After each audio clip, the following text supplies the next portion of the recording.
दोस्तों, पहले की सरकारों में चुप्पी, जवाब ना देना एक कमजोरी मानी जाती थी।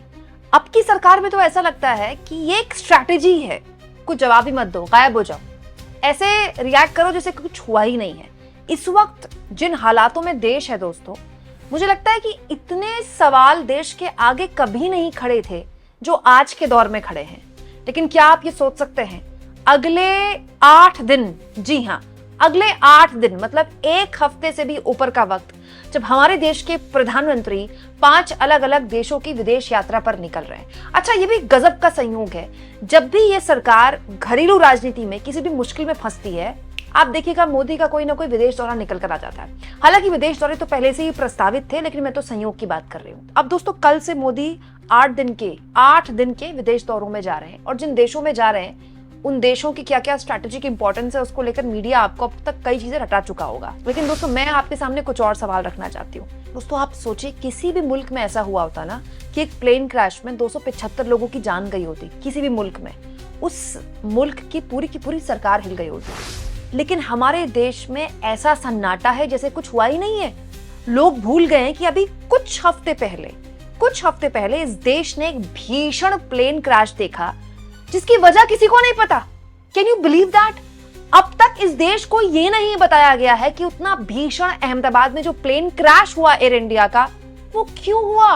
पहले खबर आई कि ब्लैक बॉक्स जो है वो विदेश भेजा जाएगा, ठीक है, वो मैंने खबर बनाई आपके सामने, मीडिया में भी खबर चली, सरकार की खूब थू हुई उसमें। उसके बाद जब सरकार को लगा कि भाई ये तो बड़ी बेइज्जती हो जाएगी कि अमेरिका की कंपनी है बोइंग, उसका प्लेन क्रैश हुआ है, उस पर सवाल उठ रहे हैं और आप अमेरिका में जाकर ब्लैक बॉक्स का जांच करवा रहे हैं। फिर खबर आई कि पीएम मोदी के निर्देश के बाद अब वो जो ब्लैक बॉक्स है उसकी जांच भारत में ही होगी। पहले कहा गया कि उसकी जांच करने के लिए हमारे पास इक्विपमेंट्स नहीं है, हमारी लैब तैयार नहीं है। अब कहा गया मोदी के निर्देश के बाद उसकी जांच भारत में होगी। अब अचानक से लैब पैदा हो गई क्या? और तो और दोस्तों, ये वो दौर है जहां देश में पिछले 48 घंटों से एक मुद्दे को लेकर लगातार एक ज्वलंत बहस शुरू हो गई है। और दोस्तों, वो बहस इंडियन नेवी के कैप्टन शिव कुमार की वजह से हुई है। हमको धन्यवाद कहना चाहिए कैप्टन शिव कुमार का, जिन्होंने इंडोनेशिया के कार्यक्रम में बहुत ही इंपॉर्टेंट बात बोल दी और उन्होंने बताया कि भारत ने शुरुआती तौर में ऑपरेशन सिंदूर के शुरुआत में जो प्लेन्स खोए वो इसीलिए खोए क्योंकि भारत सरकार ने वायुसेना के हाथ बांध दिए थे, ये कहते हुए कि आपको पाकिस्तान के मिलिट्री एयरबेसेस को निशाना नहीं बनाना है। दोस्तों, ये पॉलिटिकल लीडरशिप का कितना बड़ा फेलियर है। आप सोचिए कितना बड़ा फेलियर है। कोई और देश होता, सरकार गिर जाती, क्योंकि भाई आपके इंडियन नेवी के अधिकारी साफ तौर पर बोल रहे हैं ना, और बकायदा ऑन रिकॉर्ड बोल रहे हैं। आप चाहे तो खुद यूट्यूब पे जाकर उनका वीडियो देख सकते हैं, जिसमें वो बता रहे हैं कि क्योंकि पॉलिटिकल लीडरशिप से यह आदेश मिला था कि हमको मामले को आगे नहीं बढ़ाना है और हमको केवल आतंकी ठिकानों को निशाना बनाना है और मिलिट्री बेसिस को निशाना नहीं बनाना है, इसीलिए ये शुरुआती तौर में हमको झटके लगे। सोचिए भारत सरकार इस पर क्या बयान देगी, जो भारत सरकार अब तक ये नहीं बता पाई कि हमने कितने राफेल खोए, कितने विमान खोए। अब तक इस देश को ये नहीं पता है। क्यों? क्योंकि अगर ये बात बताई जाएगी तो फिर सवाल फिर मोदी पर उठेंगे। और तो और दोस्तों, अमेरिका ने ट्रेड डील को लेकर बयान देने शुरू कर दिए हैं। बहुत जल्द हो सकता है कि 9 जुलाई से पहले ही भारत और अमेरिका के बीच में ट्रेड डील फाइनल हो जाए। अमेरिका के राष्ट्रपति उसको लेकर तमाम तरह के बयान देने शुरू कर चुके हैं। व्हाइट हाउस की तरफ से बयान आने शुरू हो गए हैं कि बहुत बढ़िया ट्रेड डील है और भारत हमारा बहुत इंपॉर्टेंट एलाय है। और उसकी तारीफें सुनकर तो मुझे, अमेरिका जब भी भारत की तारीफ करता है मुझे अब डर लगने लगा है, क्योंकि जिस तरह से अमेरिका भारत के साथ होने वाली इस ट्रेड डील को लेकर तारीफ कर रहा है, कहीं ऐसा नहीं कि अमेरिका का इस पूरे मामले में इतनी सुन ली जाए कि भारत के हितों का, कहीं ऐसा ना हो कि भारत के हितों का टकराव हो जाए। तो अभी तक उस ट्रेड डील में क्या फाइनलाइज हुआ है कुछ नहीं पता। लेकिन हमारे प्रधानमंत्री कल से 5 देशों की विदेश यात्रा में जाने वाले हैं, वो भी 8 दिन के लिए, मोर देन 1 वीक। दोस्तों, अब तो मुझे ऐसा लगने लगा है कि मोदी जी स्वयं अपना रिकॉर्ड तोड़ देंगे और कोई अजीब और गरीब तरह का रिकॉर्ड बनाने का कोई शायद एक माइंडसेट है, एक मानसिकता है कि मैं इतनी विदेश यात्राएं कर दूं जिसके बाद वो रिकॉर्ड कोई ना तोड़ पाए। दोस्तों, 2 और 3 जुलाई को मोदी सबसे पहले घाना जाने वाले हैं। वहां उनकी राष्ट्रपति से मुलाकात होगी। तो घाना और भारत के पुराने राजनीतिक और व्यापारिक संबंध है और भारत की कई कंपनियां घाना में कृषि, निर्माण, आईटी और ऑटोमोबाइल में निवेश भी कर रही हैं। और दोनों देशों के बीच $3.1 बिलियन से ज्यादा का वैश्विक व्यापार है और सोने का आयात भी हम वहां से करते हैं। तो हो सकता है इसको मजबूती देने के लिए मोदी वहां पर जा रहे हैं। इसके अलावा दोस्तों 4 जुलाई को मोदी त्रिनिदाद और टोबैगो का दौरा करने वाले हैं। यहाँ पर यूपीआई पेमेंट के सिस्टम को विस्तार देने पर चर्चा हो सकती है। ये इंपॉर्टेंट इसीलिए दोस्तों क्योंकि यहाँ पर 40 से 50% भारतीय रहते हैं। यहाँ की जनसंख्या बहुत बड़े स्तर पर भारतीयों की है। भारतीय मूल के लोगों से यहाँ मोदी पक्का मुलाकात करेंगे, क्योंकि जहां जहां भारतीय मूल की संख्या ज्यादा होती है, मोदी वहां के लोगों से जरूर मिलते हैं। इसके बाद दोस्तों अर्जेंटीना मोदी को जाना है, और अर्जेंटीना और भारत में बड़े स्तर पर अभी व्यापार पर और फोकस करना है, उसको लेकर बात हो सकती है। उसके बाद 5 से 8 जुलाई के लिए मोदी ब्राजील में रहेंगे। ब्राजील में उनका ब्रिक्स शिखर सम्मेलन है। ब्रिक्स शिखर सम्मेलन में महत्वपूर्ण यह है दोस्तों कि इस बार रूस और चीन की तरफ से शी जिनपिंग और हो सकता है पुतिन ना आए।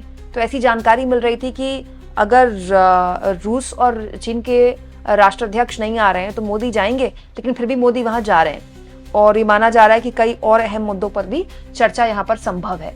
तो ये जो 8 दिन का दौरा है, काफी लंबा चौड़ा दौरा आप कह सकते हैं, इसको रखा गया है। लेकिन पॉइंट यहाँ पर दौरे की नहीं है भाई, मोदी तो विदेश यात्राएं करते ही हैं, उनकी पूरी पॉलिटिक्स का एक बहुत इंपॉर्टेंट एस्पेक्ट है विदेश यात्रा।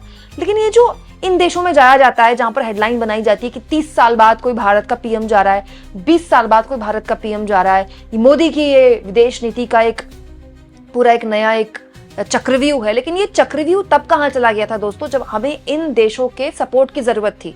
मत भूलिए, ऑपरेशन सिंदूर के बाद भारत और पाकिस्तान के बीच में जो सैन्य टकराव हुआ, 4 दिन तक 4 डेज भारत इंतजार कर रहा था कि कोई देश आए और खुलकर भारत के समर्थन की बात कहे, जैसे चीन, जैसे तुर्की, जैसे अजरबैजान पाकिस्तान के साथ खड़े थे। सभी मुल्कों ने आतंकवाद का विरोध किया, लेकिन किसी ने खुलकर हम भारत के साथ हैं ये बयान नहीं दिया। इनफैक्ट हमारा सबसे करीबी सहयोगी रूस ने भी ये बयान नहीं दिया। रूस ने भी कह दिया कि दोनों देशों को शांति बनाए रखनी चाहिए। इस तरह के बयान रूस की तरफ से आए। तो मैं ये जानना चाहती हूँ कि जो ये इंटरनेशनल पॉलिटिक्स को एक नई दिशा और दशा देने के लिए मोदी की यात्राओं का एक पूरा प्रमोशन किया जाता है, उस प्रमोशन का हासिल क्या है दोस्तों? अब प्रधानमंत्री मोदी की विदेश यात्राओं को लेकर कांग्रेस पार्टी ने उनसे सवाल पूछे हैं। जयराम रमेश ने कहा है, जैसे ही हालात मुश्किल हुए तो खुद को 56 इंच बताने वाले निकल गए। Super premium frequent flyer PM 5 देशों के 8 दिन के दौरे पर रवाना हो गए हैं। वे कम से कम 4 ऐसे मुद्दों से भाग रहे हैं जो इस समय देश को झकझोर रहे हैं। मणिपुर, जहां वे आज तक नहीं गए। राज्य में डबल इंजन सरकार के पटरी से उतरने के बाद सामान्य जीवन पूरी तरह से तबाह हो चुका है। रक्षा अधिकारियों द्वारा किया गया खुलासा कि प्रधानमंत्री के फैसलों के चलते ऑपरेशन सिंदूर के पहले 2 दिनों में भारत को नुकसान झेलना पड़ा। राष्ट्रपति ट्रंप बार किया गया दावा कि उन्होंने भारत और पाकिस्तान के बीच युद्ध विराम कराया और इसके लिए ट्रेड डील को लालच और दबाव के रूप में इस्तेमाल किया। चौथा, पहलगांव के आतंकियों को 70 दिन के बाद भी पकड़ने में नाकामी, जबकि इनका संबंध पुंछ दिसंबर 2023 और गंगवीर और गुलमर्ग 2024 के हमलों में भी हो सकता है। अब तक देश को नहीं पता कि पहलगाम आतंकी हमले को अंजाम देने वाले आतंकी कहां गए, उनको जमीन खा गई या आसमान निकल गया। अब तक देश को यह नहीं पता कि प्रधानमंत्री मोदी उन देशों में चले जाते हैं जहां 20-20 साल से कोई भारत का पीएम नहीं गया, लेकिन पीएम मणिपुर क्यों नहीं जा पाते। लेकिन देश को यह पता है कि अगले 8 दिन, कल से अगले 8 दिन मोदी 5 देशों की विदेश यात्राओं में है।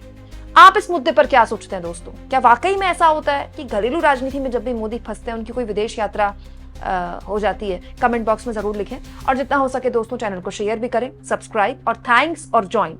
दोस्तों बार आपको याद दिलाती हूँ, इन 2 ऑप्शंस के जरिए आप आर्थिक तौर पर चैनल को सपोर्ट तो कर ही सकते हैं, और मेरी आप लोगों से अब गुजारिश है दोस्तों, जितना हो सके खबरों को शेयर भी किया करें, क्योंकि इसके जरिए हम गोदी मीडिया के बरक्स अपना एक सही नैरेटिव खड़ा कर सकते हैं, सही खबरें लोगों के आगे शेयर करके।